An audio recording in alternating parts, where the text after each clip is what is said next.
निषद्यानवद्याशयान् यतिपतिपदपद्मबन्धानुबन्धानुसन्धायिनः वरवरमुनिवर्यसम्बन्धिनः प्रतिदिनमनुभूय भूयो न भूयासम् आयासभूः। अभ्रस्यामः पिङ्गजटाबद्धकलापः प्रांसुर्दण्डी कृष्णमृगत्वक्परिधानः सर्वान् लोकान् पावयमानः कविमुख्यः पाराशर्यः पर्वस्वरूपं विवृणोतु। जयति पराशरसूनुः सत्यवती हृदयनन्दनो व्यासः यस्यास्य कमलगडितं वाङ्मयम् अमृतं जगत्पिबति। प्रिय भगवद्बन्धुलारा,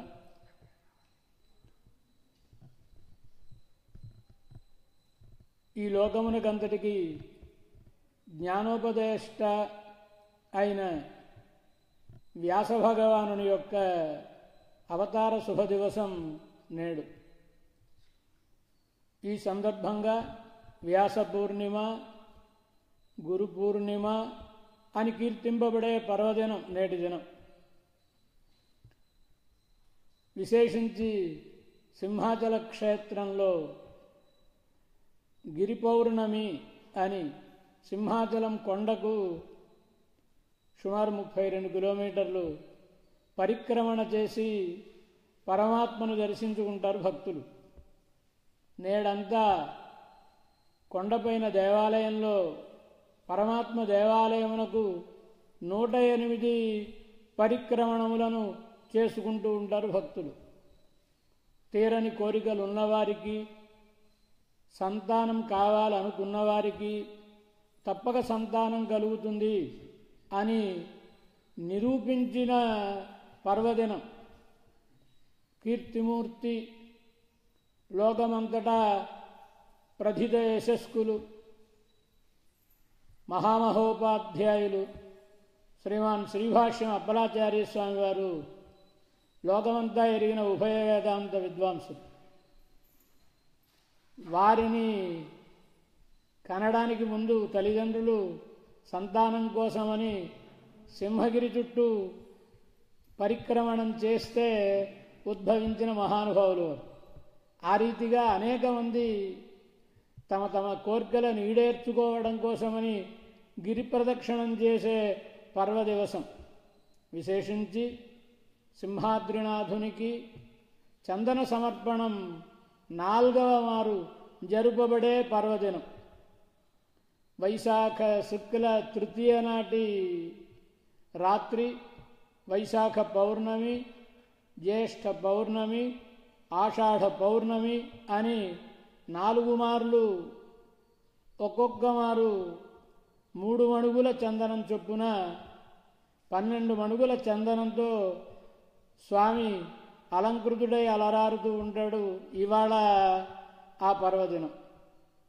హిరణ్యకశ్యపునిపై కోపంతో ఆవిర్భవించిన తన కోపముడిగి లోకమును చల్లని దృక్కులతో కటాక్షించాలని స్వామి మరలా చందన యాత్ర నాడు, అక్షయ తృతీయ నాడు చందనాన్ని ఛేదించుకుని దర్శనమిచ్చిన పరమాత్మ మళ్ళా చందన కంచుకాన్ని 12 మణుగుల కంచుకాన్ని ధరించి చల్లని దృక్కులతో అనుగ్రహించే శుభదివసం ఈనాడు. ఈనాటి నుండి ఆరంభం మళ్ళా అక్షయ తృతీయ వరకు. లోకమునకంతటికీ జ్ఞానభిక్ష పెట్టిన వ్యాస భగవానుడు ఆవిర్భవించిన పర్వదినం. వ్యాస భగవానుడు గురువులకందరికీ గురువు. గురు పూర్ణిమ అంటారు కదా. ఏమిటి గురు పూర్ణిమ అంటే? చాలామంది వారి వారి గురువులను ఆరాధించుకుంటూ ఉంటారు. గురువుల పేరు చెప్పి అనేక మందిని ఆరాధించుకోవడం ఇవాళ లోకంలో బాగా ప్రచలితమయ్యింది. నిజానికి గురు శబ్దవాచ్యుడెవరు? గురువును ఆరాధించడం అంటే ఎవరిని ఆరాధించాలి? అజ్ఞానమును నశింపజేసి విజ్ఞానమును అనుగ్రహించేవాడెవరో ఆయన గురుశబ్దవాచ్యుడు.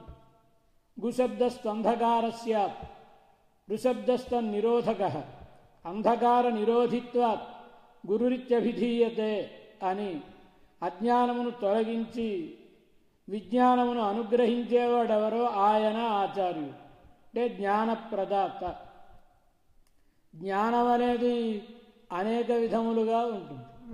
జ్ఞానమిచ్చేవాడా ఆచార్యుడంటే, విజ్ఞానమిచ్చేవాడా ఆచార్యుడంటే. మామూలుగా నిఘంటువులలో మనం చూసినట్లయితే జ్ఞానం అనే శబ్దానికి విజ్ఞానం అనే శబ్దానికి ఏమర్థం? జ్ఞానం అంటే పరమాత్మకు సంబంధించిన జ్ఞానం ఏదైతే ఉంటుందో అది జ్ఞానము. విజ్ఞానం అంటే శిల్పశాస్త్రాదులు అన్య శాస్త్రాదులకు సంబంధించిన జ్ఞానము విజ్ఞానము అనబడుతుంది. జ్ఞానం అంటే పరమాత్మను గురించి తెలిపేటటువంటిది. భగవద్గీతలో కూడా జ్ఞాన విజ్ఞాన శబ్దములు తెలుపబడ్డాయి. జ్ఞాన విజ్ఞాన యోగము ఒక అధ్యాయమే ఉంది. అక్కడ జ్ఞానం అంటే ఏమిటి, విజ్ఞానం అంటే ఏమిటి? స్థూలంగా తెలుసుకోవడం జ్ఞానం, వివిక్తంగా ఇతరమైన వాటి యందు వేరుబాటుతనంతో తెలుసుకోవడం విజ్ఞానం. అలా పరమాత్మను గురించి తెలిపేది ఏదియో అది ఏ జ్ఞానము అనబడుతుంది. తత్ జ్ఞానం. అజ్ఞానం అతోన్యదుక్తం. పరమాత్మకు సంబంధించిన జ్ఞానమేదో అది మాత్రమే జ్ఞానం అనబడుతుంది, మిగతాది అంతా అజ్ఞానమే. ఆ పరమాత్మకు సంబంధించిన జ్ఞానం ఎలా కలుగుతుంది? అవసరమా? పరమాత్మను గురించి తెలుసుకోకపోతే నష్టమేమిటి? ఈ శరీరాన్ని మనకిచ్చి మనని విడిచిపెట్టేయకుండా సాధారణంగా లోకంలో ఉండే తల్లిదండ్రులు విద్యాబుద్ధులను గరపిన తరువాత ఆ కుర్రవాడిని ఆయన బ్రతకమని వదిలేస్తారు. ఆ కుర్రవాడేదో ఆయన జీవితం ఆయన జీవిస్తూ ఉంటాడు. మరి పరమాత్మ కూడా లోకంలోని తండ్రి లాంటి వాడేనా? కాడు. సృజించి ఈ లోకములోనికి మనను వదిలి కరణ కళేబరములనిచ్చి శాస్త్రం అనే జ్ఞానమునిచ్చి అంతతో మనను విడిచిపెట్టకుండా తాను మనతో పాటే మనలో ఉండి నిరంతరం మనని నడిపించేవాడు పరమాత్మ. కనుక ఏనాడు విడిచిపెట్టని వాడు పరమాత్మ.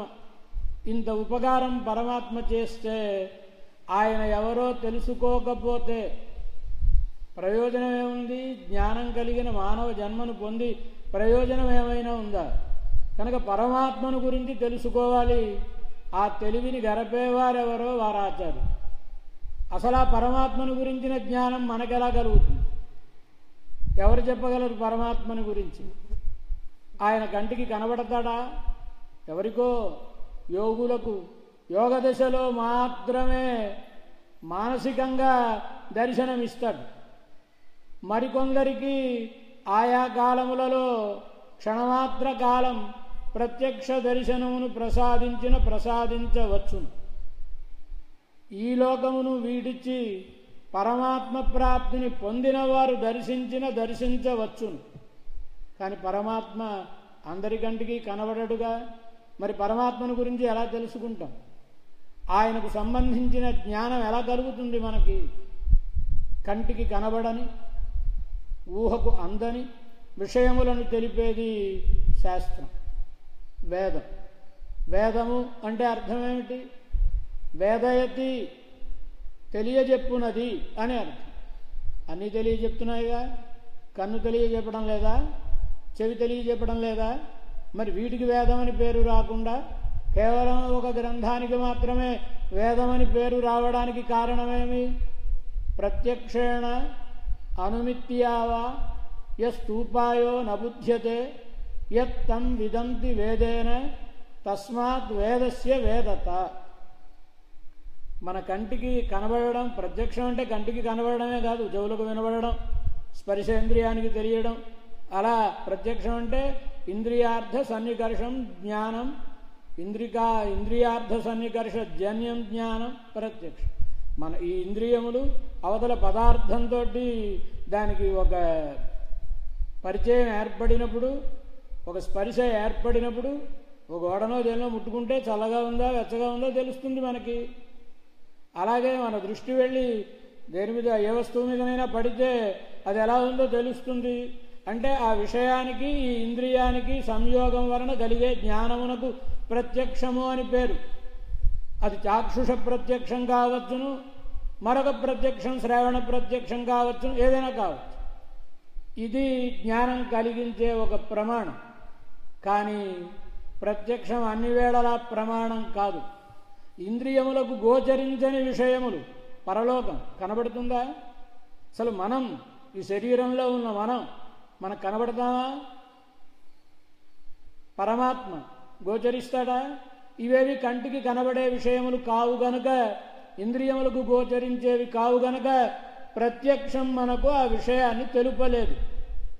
పోనీ కంటికి కనబడకపోయినా కనబడిన విజ్ఞానంతో కనబడని దానిని ఊహించడం. ప్రమాణై అర్థపరీక్షణం న్యాయ అంట. న్యాయం అంటే ఏమిటి? ప్రమాణములతో ఇదిగో ఇది ఈ విషయము అని నిర్ధారణ చేసుకోవడం. అలా కంటికి కనబడని వాటిని కూడా కొంచెం బాగా ఆలోచించి నిర్ధారించవచ్చును. ఎలా? పర్వతం వెనకాతల ఎక్కడో పొగొస్తోంది పర్వతం మీద, అది చూడగానే ఆ వెనకాతల నిప్పుంది అన్నాడు. వీడు వెళ్ళి చూసాడా పర్వతం వెనకాతలకి? చూడలేదు. కానీ పర్వతం వన్హిమాన్, అక్కడ నిప్పుంది. ఎలాగా? ధూమవత్వాత్, అదిగో పొగొస్తుంది కదా. ఏ పొగొస్తే నిప్పు ఉన్నట్లేనా? ఎలా చెప్పగలవు? వంటింట్లో నేను చూస్తున్నానయా, ఇప్పుడంటే గ్యాస్ స్టవ్లు కరెంట్ స్టవ్లు వచ్చాయి, కానీ పూర్వం అన్ని కట్టెలతోటి వండుకునేవే కదండి. ఆ ఇంట్లో తడి కట్టెలు పొయ్యిలో పెడితే ఓ పొగ వచ్చేది. కనుక ఆర్ద్రేంధన సంయోగం అనమాట. కనుక వన్హికి ఆర్ద్రేంధనానికి అంటే తడిగట్టెలకి సంయోగం కలిగి పొగ ఎక్కువ వస్తుంది. కనుక యథామహానస, నేను వంటింట్లో చూశానయ్యా, కనుక ఇక్కడ కూడా పొగ వస్తుందంటే అక్కడ నిప్పు ఉందని అర్థం. అంటే కనబడిన దానిని ఈరోజు చూస్తున్నాడు వంటింట్లో, చూచిన దానిని బట్టి పర్వతం వెనకాతల కనబడటం లేదు అగ్నిహోత్రం, దానిని ఊహించాడు. పొగ కనబడుతోంది, నిప్పు కనబడడం లేదు. కార్యకారణ సంబంధాన్ని బట్టి, వ్యాప్తిని బట్టి, నిత్య సంబంధాన్ని బట్టి ఊహించి చెప్పడానికి అనుమానం. అనుమానం అనే మాటకు అర్థం ఏంటి? ఇప్పుడు మన వాళ్ళు అందరూ చెప్పే అనుమానం కాదు సుమండి, నాకు అనుమానంగా ఉంది అంటుంటారు. ఆ అనుమానం అని కాదు. మానం అనే మాటకు ప్రమాణము, యథార్థ జ్ఞానజన్యమైనదేదో అది మానం అంట. అనుమానం ప్రత్యక్షమును అనుసరించి ఉండే ప్రమాణం కనుక అనుమానము అని పేరు. ఆన్వీక్షకి అని కూడా దానికి పేరు.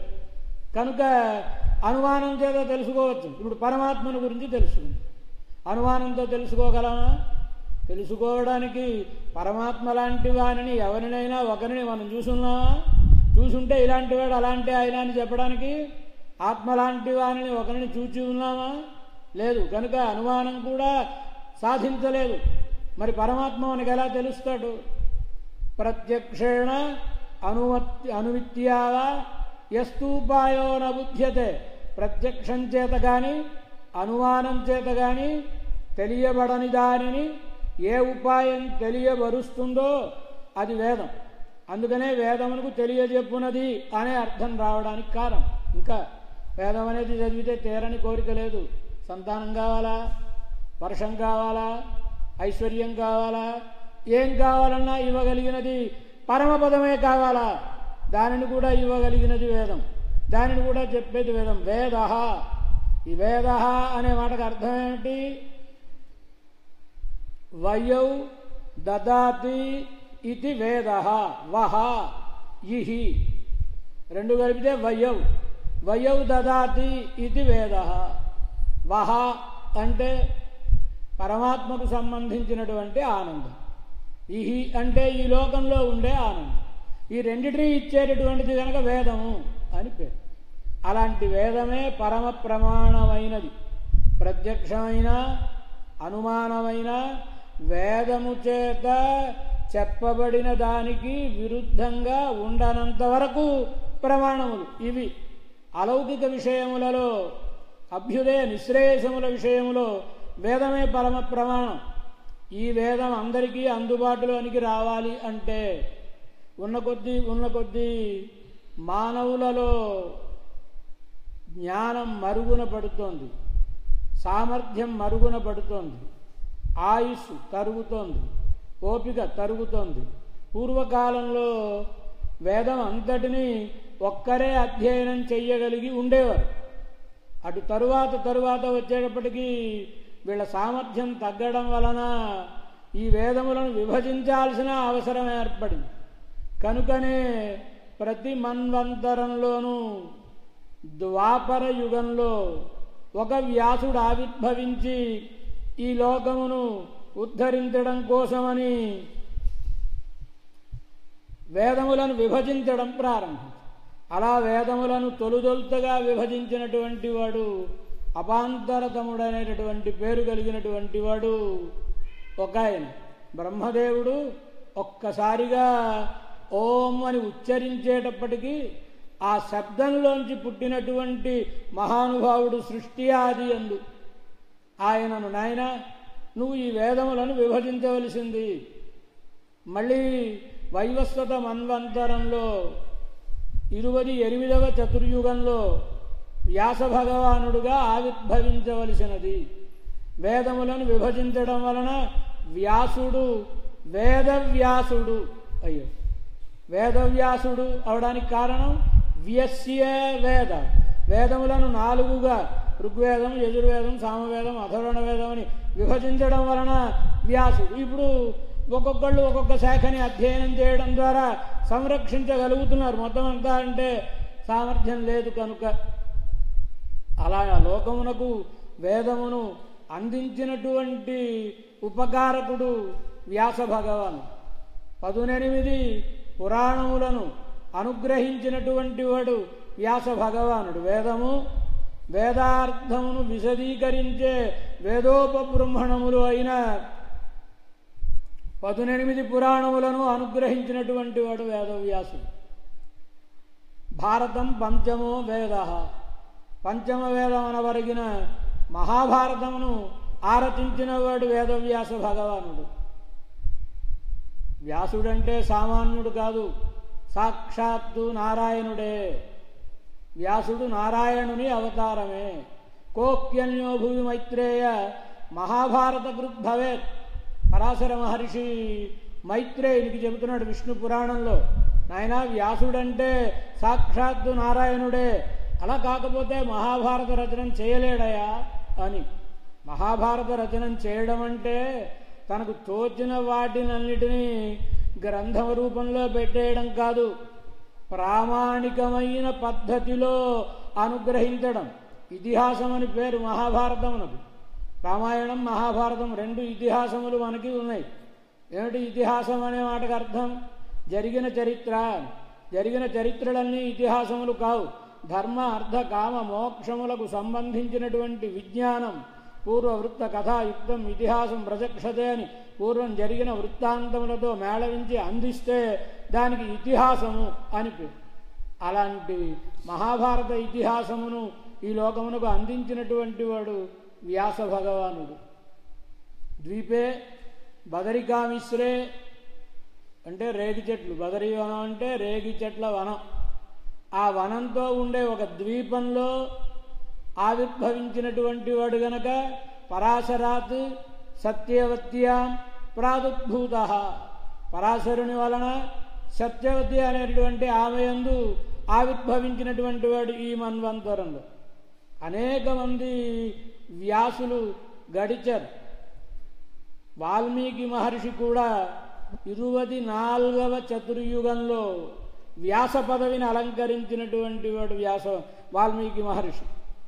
మొట్టమొదట అసలు ఈ వ్యాస పదవిని భరించేటటువంటి వాడు ఎవరు లేకపోవడం వలన సాక్షాత్తు బ్రహ్మదేవుడే వ్యాస పదవిని అలంకరించి వేదములను ప్రవర్తింపచేశాడు. మొదటి వ్యాసుడు ఎవరు అంటే స్వయంభూ, బ్రహ్మదేవుడే మొదటి వ్యాసుడు.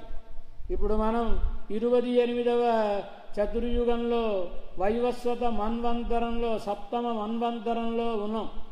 దీని తర్వాత వచ్చే మన్వంతరం సావర్ణీ మన్వంతరం. ఈ సావర్ణీ మన్వంతరంలో ఎవరు వ్యాస పదవిని అలంకరించాలో పరమాత్మ చేత ముందే నిర్దేశింపబడి ఉంది. ఎప్పుడో వామనుడు త్రివిక్రముడై ఈ లోకములను కొలిచినప్పుడు బ్రహ్మదేవుడు అడిగిన ప్రశ్నకు సమాధానం చెబుతూ బలిరింద్రో భవిష్యతి, రాబోయే మన్వంతరంలో, అంటే మన్వంతరం అంటే బ్రహ్మదేవుని ఒక పగటి కాలంలో 14 మంది మనువులు గడుస్తారు. 14 మంది మనువుల కాలం అయిపోతే బ్రహ్మదేవుడికి ఒక పగలైనట్లు లెక్క.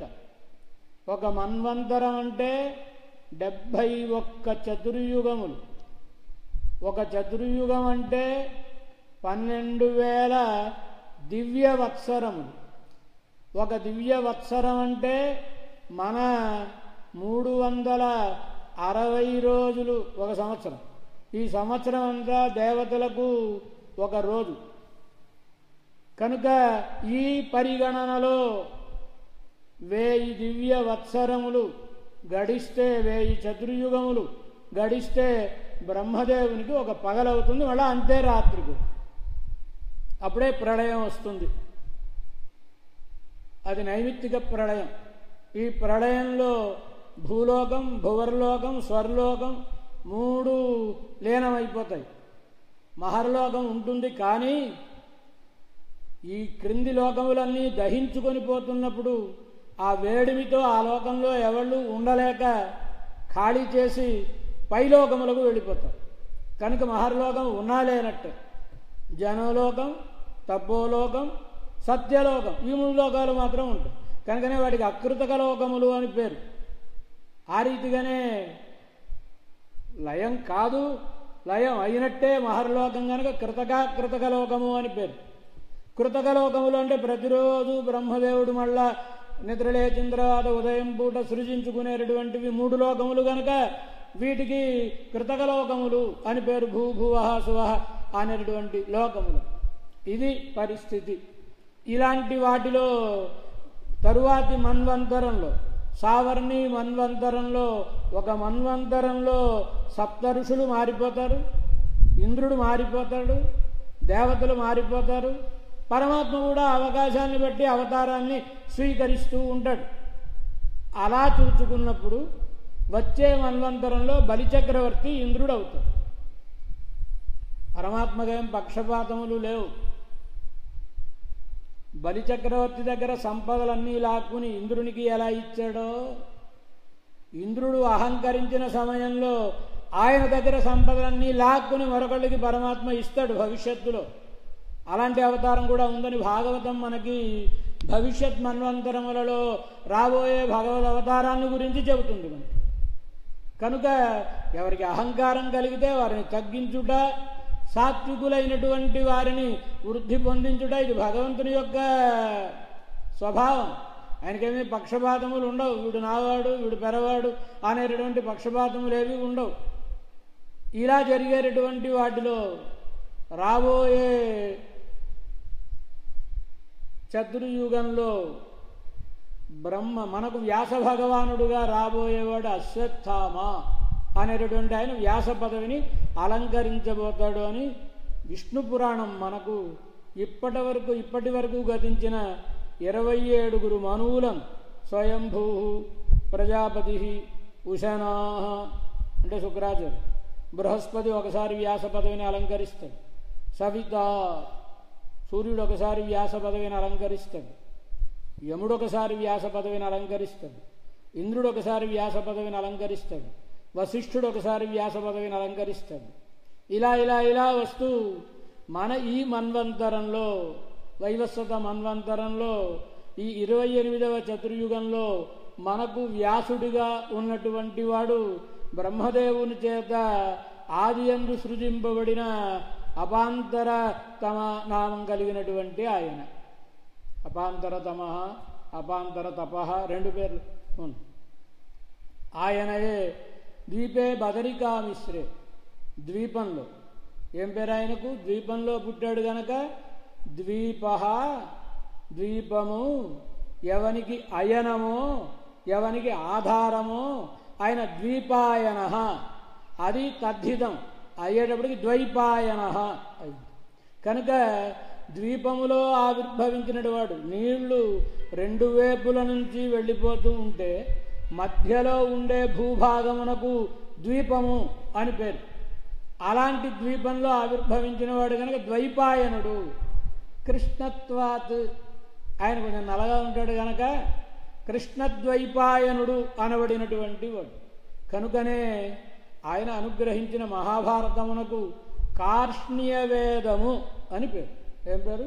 కార్ష్ణ్యవేదము అంటే కృష్ణుని చేత చెప్పబడిన వేదము అని పేరు. అలా కృష్ణద్వైపాయనుడు అనబడినటువంటి మహానుభావుడు. ఈయన లోకమునకు భిక్ష పెట్టినవాడు. ఉపనిషత్తులలో చెప్పబడిన అనేక విద్యల విషయంలో, పరమాత్మ తత్వం విషయంలో, జీవుని విషయంలో, ప్రకృతి విషయంలో అనేక మంది మహర్షులు భిన్న భిన్న అభిప్రాయములను కలిగి ఉన్న వారిని అందరినీ ఒక్కచోట కూర్చోబెట్టి ఈ విషయంలో మీ అభిప్రాయం ఏమి అని అడిగి వాళ్ళ అభిప్రాయంలో ఏమైనా దొసగులుంటే వాటిని అన్నిటినీ సరిచేసి, ఇదిగో ఈ కారణం చేత వేదమునకు విరుద్ధంగా ఉంది గనక ఈ అభిప్రాయం తప్పు, ఇది యథార్థమైనటువంటిది అని సిద్ధాంతీకరించి వేదాంత సారభూతమైన అర్థములను బ్రహ్మసూత్రములుగా అనుగ్రహించినటువంటి వాడు వ్యాస భగవాన్. కనుకనే అధికరణములు ఒక్కొక్క దాంట్లో ఒక్కొక్క విషయం చింతింపబడుతూ ఉంటుంది. అధికరణానికి లక్షణాలని చెప్పారు, శాస్త్రీయమైన లక్షణాలు. ఒక ఆయన అర్థం వాదనం అయిన తర్వాత, వాదం అంటే తత్వాన్ని తేల్చడం కోసమని జరిగేటటువంటి దానికి వాదం అని పేరు. మళ్ళీ న్యాయశాస్త్రంలో గౌతముడు చెప్పినప్పుడు, ప్రమాణ పరిగణన చేసినప్పుడు 16 ప్రమాణములను చెప్పినప్పుడు జల్పమని, వితండ అని, వాదమని అనేకమైన విభాగములను చెప్తాడు. భగవద్గీతలో కూడా కృష్ణ భగవానుడు వాద ప్రవదతామహం, ఇలా వాదించే వాటిలో వాదం నేనయ్యా అన్నాడు పరమ. ఎందుకోసమని మరికొన్ని ఉంటాయి. జల్పం అంటే తానేదో ఓ పక్షాన్ని మనసులో ఉంచుకుంటాడు, దానికోసమని అడ్డంగా వాదించడం. దీనికేమీ ఇది ప్రామాణికమైనటువంటిది కాదు, కేవలం తానన్నమాట నెగ్గాలి అని వాదించేదానికి జల్పము అని పేరు. వితండ అంటే మనం అంటూ ఉంటాం అప్పుడు, ఏంట్రా వితండవాదం చేస్తావు అని. దాని అర్థం తెలుసునో తెలీదో కానీ వితండవాదం అని వాడుతున్నాం కదా. ఏడు వితండ అంటే అసలు వీడికో పక్షమే లేదు, వీడికో అభిప్రాయమే లేదు. అవతలి వాడు ఏం చెబితే దాన్ని ఖండించడమే వీడి అభిప్రాయం, దానికి వితండ అని పేరు. ఇవేవి యథార్థమైన విషయాన్ని మనం గ్రహించడానికి పనికిరావు. అలా కాకుండా ప్రమాణములతో నిర్ధారించేటటువంటి దానికి వాదము అని పేరు. కనుకనే భగవానుడు శ్రేష్టములైనటువంటి వాటిని పేర్కొని అది నేను అని చెబుతాడు కదా. వాద ప్రవదతామహం అని. అలా వ్యాస భగవానుడు మహర్షులందరితో చర్చించి వేదాంత సిద్ధాంతమేమో దానిని బ్రహ్మసూత్రముల రూపంలో అనుగ్రహించాడు. దానిని ప్రమాణంగా స్వీకరించి అంటే వ్యాస భగవానుడు చెప్పిన మాటలను తీసుకుని తానొక అభిప్రాయాన్ని మనసులో పెట్టుకుని ఆ అభిప్రాయాన్ని ఆ సూత్రముల మీద రుద్ది ఆ అపార్థాన్ని చెప్పేటటువంటి వాళ్ళు ప్రామాణికులు కాజాలరు. కొందరున్నారు భాష్యకర్తలు. వ్యాస భగవానుడు బ్రహ్మసూత్రములకే భాష్యం చేస్తూ నస్తౌమి వ్యాసం, నేను వ్యాసుడికి నమస్కరించను. ఎందుకు నమస్కరించను ఆయన? మా అద్వైత సిద్ధాంతాన్ని ఆయన గట్టిగా చెప్పలేదండి సూత్రాల్లో అని. అంటే తన సిద్ధాంతాన్ని ఆయన చెప్పాలనా, లేదా ఆయన ఏం చెప్పాడో దాన్ని లోకానికి అందించాలనా? కనుకనే భగవద్రామానుజులు నా అభిప్రాయాన్ని చెప్పడం లేదు. పూర్వాచార్యా సంచిక్షిపు తన్మతానుసారేణ సూత్రాక్షరాన్ని వ్యాఖ్యాస్యంతే అని వేదవ్యాస మహర్షి సూత్రంలో ఏ అర్థమును తెలిపాడో ఎవరికి తెలుసు, ఏ భావనతో ఆ సూత్రం రాశాడో ఎవరికి తెలుస్తుంది? ఆయన సమకాలికులైన వాళ్ళకి తెలుస్తుంది. అలా వ్యాస భగవానునికి ఏకాంతరిత ప్రశిష్యుడు బోధాయనుడనే మహర్షి. ఆయన కామగమనం కలిగినవాడు గనక ఎప్పుడైనా ఏ సూత్రం దగ్గరైనా సందేహం కలిగితే వ్యాస భగవానుడి దగ్గరికి వెళ్ళి, ఏమయ్యా స్వామి ఏమిటి సూత్రం ఏ అభిప్రాయంతో రాశామని కనుక్కోగలిగిన వాడు ఆయన సంప్రదాయంలో, శిష్య సంప్రదాయంలో వచ్చినటువంటి వాడు కనుక. భగవద్గీతలో ఏ శ్లోకం దగ్గరైనా సందేహం కలిగితే కృష్ణ భగవానుని అడగగలిగినటువంటి వాడు మహానుభావుడు. అలాంటి ఆయన బోధాయన వృత్తి గ్రంథాన్ని రాశాడు బ్రహ్మసూత్రములు. అది ఋషేరభిమతం ఋషిరేవ విజాన. ఋషి యొక్క అభిప్రాయం మళ్ళా అంతజ్ఞానం కలిగిన ఋషులకే తెలుస్తుంది తప్ప మనలాంటి సామాన్యులకు తెలియదు గనక దానిని తెలియజెప్పడం కోసమని బ్రహ్మసూత్రములకు భాష్యాన్ని అనుగ్రహించారు భగవద్రామానుడు. కనుకనే సరస్వతీదేవి ఈ భాష్యమునకు శ్రీభాష్యము అని పేరు పెట్టింది. మిగతా భాష్యములకు ఆయా పేర్లతో ఉంటాయి, కానీ భగవద్రామానుజుల భాష్యానికి రామానుజ భాష్యం అని కాదు పేరు, శ్రీభాష్యము అని పేరు. ఇది సరస్వతీదేవి ఉంచినటువంటి నామం. అలా వ్యాస భగవానుడు లోకమునకు గురువు. వ్యాస భగవానుడు ఏ విషయములను అనుగ్రహించాడో ఆ విషయములను తూ చ తప్పకుండా ఈ లోకమునకు అందించిన ఆ పరంపరలో వచ్చేవారెవరో వారందరూ గురువులు. అంటే యథార్థమైన జ్ఞానాన్ని మనకు ఇచ్చువారు అని. మూలపురుషుడు యథార్థాన్ని అందిస్తే కదా తర్వాత వాళ్ళందరూ అందించగలిగేది. మూలపురుషుడే భ్రమపడితే తర్వాత వాళ్ళే యథార్థాన్ని చెప్పగలరు. అలాంటి భ్రమ ప్రమాదములు లేనివాడు వ్యాస భగవానుడంటే. జగత్తులో ఎవరెవరికి ఏం తెలుసునో అన్నీ వ్యాసునికి తెలుసు. వ్యాసునికి ఎంత తెలుసునో ఎవరికి ఆ విషయం తెలుసు.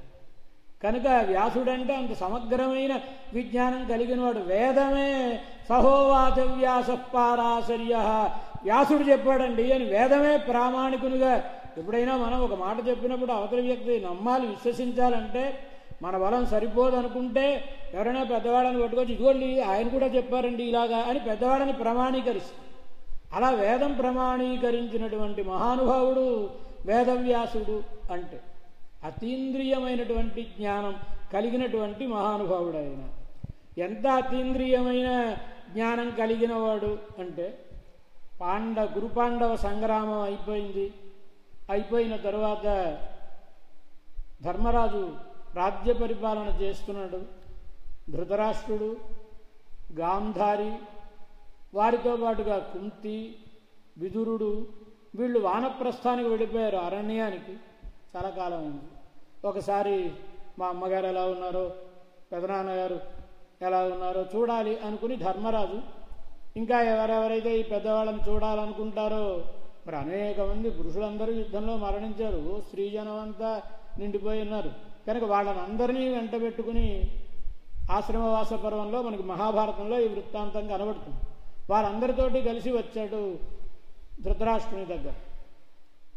ఇలా వచ్చి మాట్లాడుకునే సమయంలో వ్యాస భగవానుడు కూడా అక్కడికి వచ్చాడు. ఆయన వచ్చి గాంధారిని పాపం 100 కొడుకుల్ని కంది ఒక్కడో మిగలకుండా అందరూ మరణించారు. ఎంత దుఃఖం ఉంటుంది. ఒకడే కొడుకు సుభద్రకు, ఆ కొడుకు యుద్ధంలో మరణించాడు, ఎంత దుఃఖం ఉంటుంది. 100 ఉంటే 100 మరణించారు, ఒక్కడుంటే ఒక్కడు మరణించారు, ఎంత దుఃఖం. ఓరడిస్తున్నాడు ఈయన. ఆ సమయంలో గాంధారి ఆయనను ప్రార్థించింది, అయ్యా నువ్వు అతీంద్రియ జ్ఞానం కలిగినవాడు, అవసరం అనుకుంటే లోకాలను కూడా సృజించగలిగినటువంటి వాడు. నేను కన్నులకు గంతలు కట్టుకుని నా భర్త అంధుడని, నాకెందుకు చూపని, నా పిల్లలను నేను చూడలేదు, ఒక్కసారి చూపించగలవా అని అడిగింది గాంధారి. గాంధారి అంటే సామాన్యురాలు కాదు. మహాభారతం ఏం చెప్పింది? వైశంపాయనుడు ఆది పర్వంలో జనమేజయునికి మహాభారతాన్ని చెబుతూ, ఇంకా ముందు సౌతి నైమిషారణ్యంలో ఋషులకు చెబుతూ మహాభారతం ఏం చెబుతోంది అంటే దాని సారాంశాన్ని, తాత్పర్యాన్ని చెబుతూ గాంధార్యా ధర్మశీలత, గాంధారి యొక్క ధర్మశీలతను చెప్తోంది మహాభారతం. ఏం వర్ణించాడు మహాభారతంలో వ్యాస మహర్షి అంటే గాంధారి యొక్క ధర్మశీలతను అని వర్ణిస్తాడు. ఏమిటి గాంధారి ధర్మశీలత? మరణించారు కౌరవులు, పాండవులు పెద్ద తండ్రి గారి దగ్గర ఆశీర్వచనం తీసుకోవాలి కనుక పెద్ద తల్లి దగ్గర వచ్చారు. వచ్చి మాకు విజయం కలిగింది, మమ్మల్ని ఆశీర్వదించండి అని అడగాలి. సరే పంచపాండవులు వచ్చారు, ద్రౌపదీదేవి వచ్చింది, కృష్ణ భగవానుడు వాళ్ళ దగ్గర ఉన్నాడు. ధర్మరాజు వచ్చి నమస్కరించాడు. నమస్కరిస్తే పలకరించాడు. పాపం ఏదో శోకంలో ఉన్నాడు ధృతరాష్ట్రుడు, అయినా పలకరించాడు. గాంధారీదేవికి చాలా కోపంగా ఉంది. ఒక్క కొడుకునైనా మిగల్చకూడదా, అందరు కొడుకుల్ని సంహరించేశారు అని కోపం వచ్చి ఆ కోపపు దృక్కులతో తన కళ్ళకు పట్టి కట్టుకుంది. ఆ పట్టి అడుగు నుంచి ఆవిడ దృష్టి వెళ్ళి ధర్మరాజు గారి పాదముల మీద పడేటప్పటికీ ఆయన గోళ్ళు నల్లగా మాడిపోయి. ఇది చూచి ఆ భీమసేనుడు ఉన్నాడు, నెక్స్ట్ వరుసలో ఎవరండి, ధర్మరాజు తర్వాత భీముడే కదా, భయంతో కృష్ణ భగవానుడి వెనకాదలకు ఓ గెంతు గెంతట ఆయన. అంత కోపం, బాధ ఉంటుంది కదా, పుత్రశోకం కదండి, ఉంటుంది కదా. సరే ఆయన ఏదో భీముడెక్కడ అన్నాడు. కృష్ణ భగవానుడికి తెలుసును కనుక ఆయన ముందే ఓ ఉక్కు భీముడిని విగ్రహాన్ని పట్టుకొచ్చి అక్కడ పెట్టాడు. ఏ భీముడు అన్నాడు. అనగానే ఎంత బలం కలిగినవాడో ఆయన ధృతరాష్ట్రుడు. కౌగలించుకుని ఒక్కసారి నలిపేటప్పటికీ ఆ చూర్ణమై పిండిగా రాలిపోయింది. అంత ఉక్కు విగ్రహం, అంత కోపం ఉంది ఆయనకి భీముని మీద. నిజంగానే భీముడే ముందుకు వెళ్ళబోతున్నాడు. ఆయన వారించాడు కృష్ణ భగవానుడు. వెడితే భీముడి పని ఇంతే సంగతులు. నాగాయుధ బల సంపన్నుడేమో. అప్పుడు ఈయన చెప్పాడు, ఏమయ్యా ఇంకా నీలో మార్పు రాలేదు, భీముడు కాదు అది భీమ విగ్రహం, ఇప్పటికైనా మార్పు తెచ్చుకో అన్న. ఈ మాట విని గాంధారి కృష్ణ భగవాను నిందిస్తుంది. అంతా నువ్వే చేసావు, నువ్వు తలుచుకుంటే నా పిల్లలు బ్రతకరా, నువ్వే సంహరింపజేశావు నా పిల్లల్ని ఏదో అంటుంది, శపిస్తుంది. నీ శాపం ఏంటమ్మా, నీకు తపస్సు నశించడానికి ఉపయోగపడేదే నీ శాపం, నా నిర్ణయమే అది అని భగవానుడు చెబుతూ ఓ మాట చెప్తాడు. నీ పిల్లలు మరణించుటకు నీవే కారణము, పాండవులు జయించుటకు నీవే కారణము, అమ్మా నన్ను నిందించి ఏం ప్రయోజనం అంటాడు కృష్ణ భగవాన్. నేనా కారణం నా పిల్లలు మరణించడానికి? అవును, ఒకసారి గుర్తుకు తెచ్చుకో. మొట్టమొదటి రోజు నీ కుమారుడు సుయోధనుడు యుద్ధానికి వచ్చే సమయంలో ఆశీర్వదించమని నీ దగ్గరికి వచ్చి నమస్కారం పెట్టాడా లేదా? అవును, పెట్టాడు. అప్పుడు నువ్వేమని దీవించావో ఒకసారి గుర్తు చేసుకో అమ్మా. ఏమని దీవించింది ఈవిడ? నాయన ధర్మమునకే విజయం కలుగుగాక అని దీవించింది. కనుక గాంధారి కుమారుడు నమస్కరిస్తే ఏమని దీవించారు? నీకు విజయం కలుగుగాక, విజయోస్తు అని అనాలిగా, అనలేదు. అంటే ఎంత ధర్మబుద్ధి కలిగిన ఆవిడ గాంధారి. ధర్మమునకు విజయం కలుగుగాక అంది, ధర్మానికే విజయం కలిగింది. నీ పిల్లల్లో అధర్మం ఉంది కనుక నశించారు. మరి ఇంత నువ్వు చేసి నేనేదో చేశానంటే న్యాయం అంటాడు భగవాన్. ఎందుకోసం చెప్పుకున్నా వృత్తాంతం అంటే గాంధారి అంత గొప్ప ఆమె వ్యాస భగవాను అడిగింది, మీరు సామర్థ్యం కలిగిన వాళ్ళు, లోకములను సృజించగలిగినటువంటి వాళ్ళు కనుక దయచేసి మరణించినటువంటి నా పిల్లలను నాకు చూపించగలవా అని అడిగేటప్పటికీ వ్యాస భగవానుడు నగృతం యైఃపురా కశ్చిత్, ఇంతవరకు చరిత్రలో ఎవ్వరూ చేయనటువంటి ఒక పనిని నేను చేసి చూపిస్తాను.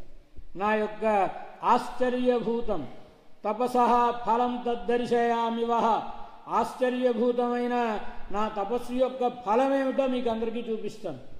భద్రే ద్రక్ష్యసి గాంధారి పుత్రాన్ స్వకాన్, గాంధారి నీ మరణించిన పిల్లలందరినీ నువ్వు ఇప్పుడు చూస్తావు.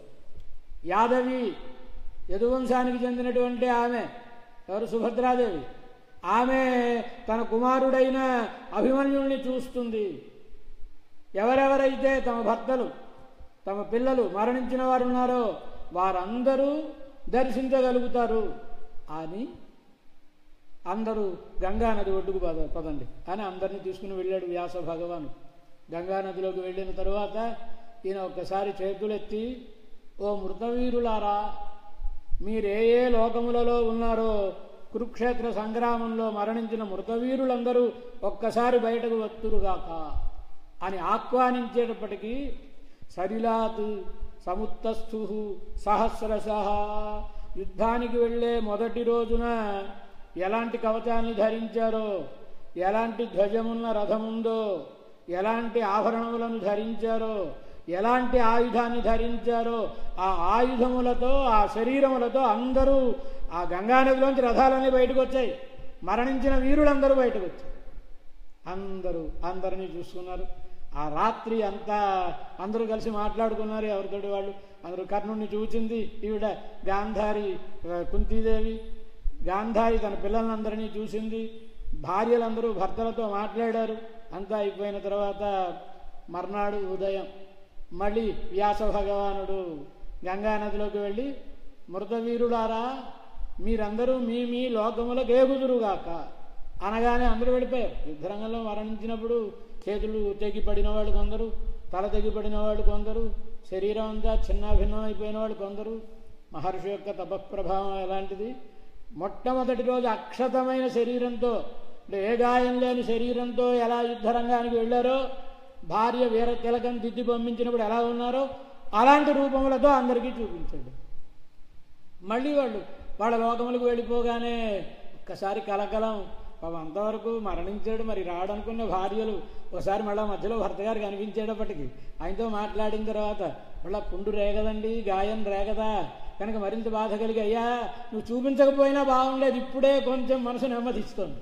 అలాంటిది ఇప్పుడు మళ్ళీ వాళ్ళందరినీ పంపించేసావు, మాకు ఈ దుఃఖం అంతా రెట్టింపు అవుతోంది అంటే ఒక మాట చెప్పాడు వ్యాస భగవానుడు. ఎవరికి తీసిపోతాడండి? రామచంద్రుడికి తీసిపోతాడా? కృష్ణ భగవానుడికి తీసిపోతాడా? వ్యాస మహర్షి ఎవరెవరైతే భర్తృసలోకతాం, మీ భర్తలతో పాటుగా వారు వెళ్ళిన లోకములకు వెళ్ళాలనుకుంటున్నారో వాళ్ళందరూ రండి, ఈ నదిలో అవగాహించండి, మీ భర్తల లోకములకు పెడతారనగానే అలా కావాలనుకున్న వాళ్ళందరూ వచ్చారు. వాళ్ళందరూ కూడా భర్తృసలోకతాం పొందారు. ఇది వైశంపాయనుడు జనమేజయునికి చెబుతున్న వృత్తాంతం. వింటున్నాడు. ఎవరు వింటున్నాడు? జనమేజయుడు. కానీ గొప్ప ఆస్తికుడు జనమేజయుడు అంటే మనలాంటి వాడు కాదు. మరణించిన వాళ్ళు ఎలా వస్తారండి అనేలేదు ఆయన. దర్శయేద్ యదిమే పితరం తద్రూప వయసం. మా నాన్నగారు నా చిన్నప్పుడు మరణించారు. మా నాన్నగారిని మరణించే నాటికి ఏ రూపంతో ఉన్నారో, ఏ శరీరంతో, ఏ వయసులో ఉన్నారో ఆ వయసులో మమాపి పితరం, మా నాన్నగారిని వ్యాసుడు ఒకవాళ్ళు చూపిస్తే శ్రద్ధాం సత్యమేవతత్. ఎంత అందంగా చెప్పాడు. ఏమంటున్నాడు ఈయన? మీరు చెప్పింది చాలా బాగుందండి వినడానికి, మరణించిన వీరుని బ్రతికించాడు అన్నారు కదా, మరి మా నాన్నగారు కూడా తక్షకుడి పాము కాటుతోటి మరణించాడు, దగ్ధమైపోయిందిగా శరీరం, ఆయనను ఆ రూపంతో ఆ వయసుతో చూపిస్తే ఏమన్నాడు ఆయన?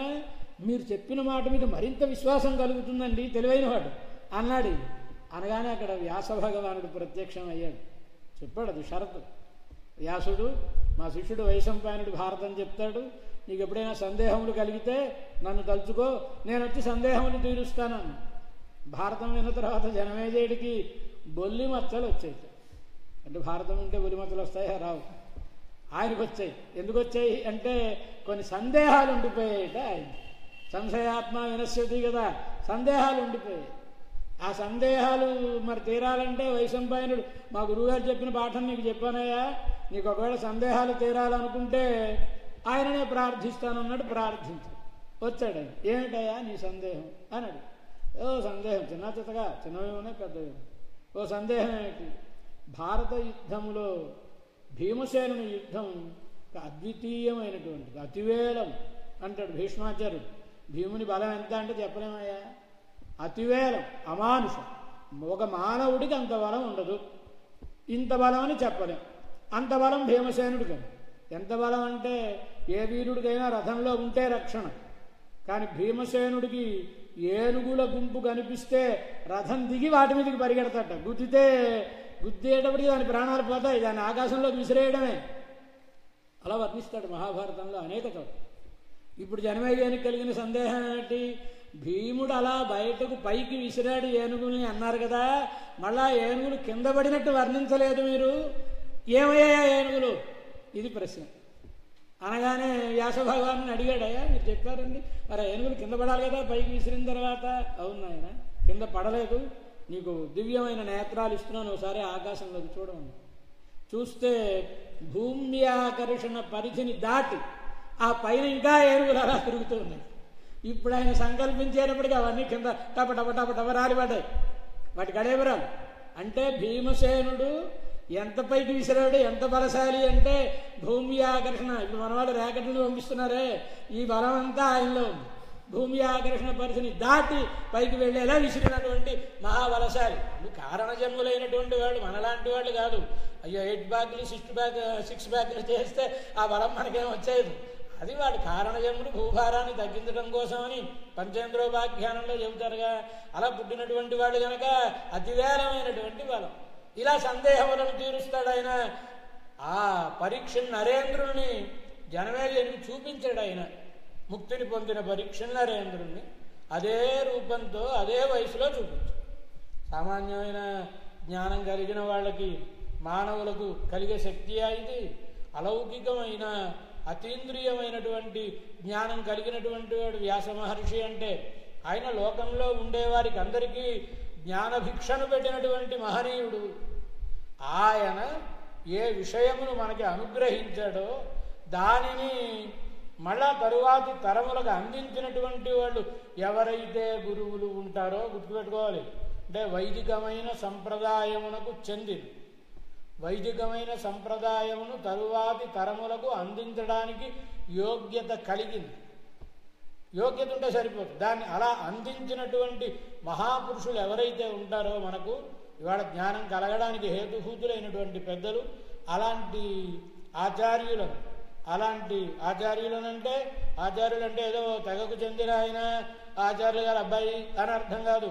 ఆచర్మతి శాస్త్రార్థాన్ ఆచార్య స్థాపయత్యపి స్వయం ఆచరతేస్తూ సజ ఆచార్య ఈరిత అని శాస్త్రములలో చెప్పబడినటువంటి రీతిగా తాను ఆచరించి ఇతరులకు ఉపదేశించి, ఇతరులు ఎవరికైనా ఆచరణం విషయంలో సందేహం కలిగితే ఈయన ఆచరణమును చూచి ఆ సందేహమును తీర్చుకోవడమునకు తగినటువంటి యోగ్యత కలిగిన వారెవరో అంటే జ్ఞాన అనుష్ఠాన సంపన్నులైనటువంటి వారు ఎవరైతే ఉంటారో కొందరు ఉపదేశాలు చేయరు, కానీ వారిని మనం గమనిస్తే ఎలా ప్రవర్తించాలో మనకు తెలుస్తుంది, ఎలా మాట్లాడాలో తెలుస్తుంది. వాళ్ళేమీ ఉపదేశాలు చేయరు. కొందరు వ్యక్తంగా ఉపదేశం చేసేటటువంటి వారు ఉంటారు. అనుష్ఠానశీలురు, జ్ఞాన సంపన్నులు. జ్ఞానానుష్ఠానశీలుడు అంటే అనుష్ఠానం కలిగిన వారు ఆయన ధరిస్తారు. జ్ఞానోపదేశం చేసేవాడు ఇతరులను ధరింపజేస్తాడు. జ్ఞానము అనుష్ఠానము కలిగిన వారు తాను ధరించి ఇతరులను ధరింపజేస్తారు. అలాంటి గురువులు ఎవరైతే ఆచార్యులు ఉన్నారో వారిని అందరినీ ఇవాళ వ్యాస భగవానుని అంశగా భావించి, వ్యాసుడంటే నారాయణ స్వయం, నారాయణుడే భగవాను యొక్క అవతారములను వర్ణిస్తున్నటువంటి శ్రీమద్ భాగవతంలో ప్రథమ స్కంధంలో సూత మహర్షి నైమిషారణ్యంలో మహర్షులకందరికీ భగవంతుని యొక్క అవతారములను వర్ణించినప్పుడు సప్తదశ్యాం జాత అని 17 అవతారమునందు అంటే 17వ అవతారముగా వ్యాస భగవాను యొక్క అవతారాన్ని ఉగ్గడిస్తారు, మనకి వర్ణిస్తారు. అలాంటి వ్యాస పూర్ణిమ సందర్భంగా వ్యాస భగవానుడు మనకేం కావాలండి? ఇవాళ మనం ఏదైనా ఓ కార్యక్రమం చేస్తే మెడలో దండ వేసేవాళ్ళు ఒకళ్ళు, శాలువా కప్పేవాళ్ళు ఒకళ్ళు, కంకణాలు పెట్టేవాళ్ళు ఒకళ్ళు. ఏం వ్యాస భగవానుడికి ఎవడైనా శాలువా వేశారా? ఎవడైనా కంకణం కట్టారా? కప్పారా? శాలువా కప్పారా? లేదు. ఎవరికైనా మహర్షులకు ఎవరైనా సన్మానాలు చేశారా? ఏం లేదు. మరి ఎందుకు వారు ఇంత గొప్ప విజ్ఞానాన్ని లోకానికి అందించారు? లోకం బాగుపడాలి, లోకం చెడిపోకూడదు అనేటటువంటి ఉదారమైన ఆశయంతో తస్మై మునివరాయ పరాశరాయ ఉదార సందర్శయన్ నిరమిమీత పురాణ రత్నం తస్మై నమో మునివరాయ పరాశరాయ. స్తోత్రరత్నంలో ఆళవందర్ల సూక్తి. ఉదారుడు అంటే వాళ్ళ దగ్గర ఉన్న విజ్ఞానాన్ని వాళ్ళెంతో శ్రమించి భూపరిజంకో. వాళ్ళకేం పరుపులు ఉన్నాయా? లేవు. నేల మీదే పడుకుంటారు. ఎక్కడ పడితే అక్కడ నేల మీద పడుకునేవాడు భూపర్యంకు. వాళ్ళకన్నా తలగడాలు ఉన్నాయా? లేదు. వాళ్ళ యొక్క భుజమే వాళ్ళకి ఉపధానం, వాళ్ళకి తలగడ. ఏమైనా ఫ్యాన్లు పెట్టుకుంటారా? దిక్కాంతాభి, దిక్కులు అనేటటువంటి కాంతలు వీస్తూ ఉంటే అంటే దిక్కుల నుంచి వచ్చే గాలి, అదే వాళ్ళకి. ఎప్పుడు ఒక ఆడావిడ మాత్రం ఉంటుంది. ఏ మహర్షి గారిని చూసినా ఒక ఆడావిడ ఎప్పుడూ ఉంటుంది. ఎవరావిడ? విరతి వనిత, వైరాగ్యం అనేటటువంటి వనిత, వైరాగ్యంతో కూడి ఉండే మహాపురుషుడు. అలాంటి వాళ్ళు స్వస్థసేతే. ఓ మహారాజు గారు ఎంత సుఖంగా హంసతూలికా తల్పం మీద పడుకుంటాడో నేల మీద వాళ్ళు అలా పడు. అలాంటి వాళ్ళు ఈ లోకం కోసమని తాము శ్రమించి సంపాదించిన విజ్ఞానాన్ని అందించినటువంటి మహాపురుషులు కనుక వారి యొక్క సంతతిగా ఆర్ష సంప్రదాయం మనది, ముని సంప్రదాయం మనది. కనుక పరాశరుడు, వ్యాసుడు, శ్రీశుకుడు మొదలైనటువంటి మహాపురుషులు అందించిన విజ్ఞానం మనకి మార్గాన్ని చూపించేది, మంచి మార్గాన్ని తెలిపేటటువంటిది. కనుక అలాంటి మహాపురుషులను వారి సంతతిగా అలాంటి ఆర్ష సంప్రదాయంలో వస్తూ ఆర్ష విజ్ఞానాన్ని తామధికరించి ఈ లోకానికి అందించేటటువంటి మహాపురుషులు, వారిని ఆరాధించుకునే శుభ దివసం ఇది. ఇవాళ వ్యాస భగవానుడి దర్శనం మనకి కలగాలి అంటే మనకు కలిగిన సందేహములు తీరేలా ఉపనిషత్తులలో చెప్పబడిన విషయములను విశదీకరించి మనకు అందించేటటువంటి మహాపురుషులు ఎవరైతే ఉంటారో వారిని ఆరాధించుకునే శుభ దివస సందర్భంగా భక్త జనాడికి అందరికీ అనేక మంగళాశాసనములతో శ్రీ సింహాద్రినాథుని చల్లటి దివ్యమైన కటాక్షం అందరికీ లభించి మంచి ఆధ్యాత్మిక అభివృద్ధి, భౌతికమైనటువంటి అభివృద్ధి రెండూ కలగాలి అని పరమాత్మను ప్రార్థిస్తాం.